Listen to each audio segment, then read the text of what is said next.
कुठल्या काय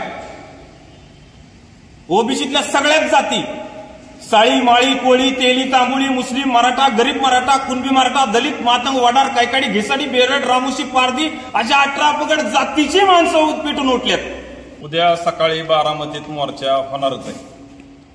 4-5 दिवस झालं प्रशासनाला राज्य सरकारला जरांगे पाटील साहेबांवर गुन्हा दाखल करायची मागणी केली, ते सगळे पुरावे बी दिलेत, त्यांनी मान्यही केलं, पण आज तागायत आता उद्या मोर्चा आहे सकाळी, अजूनपर्यंत कुठलीही प्रशासनाकडून हालचाल केलेली दिसत नाही।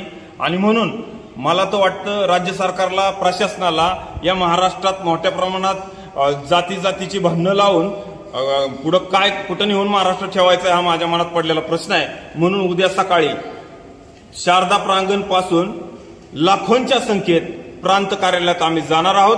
आणि माझं प्रशासनाला आव्हान आहे, आज जरी तुम्ही त्या जरांगे पाटलांवरती गुन्हा दाखल केला तरी आमचा आंदोलनाचा अजिबात काही हेतू नाही, पण जर नाही केला तर आपल्याला या आंदोलनाला सामोरं जावं लागणार आहे। आणि जोपर्यंत जरांगे पाटलांवर गुन्हा दाखल होत नाही तोपर्यंत महाराष्ट्रातला ओबीसी शांत बसणार नाही।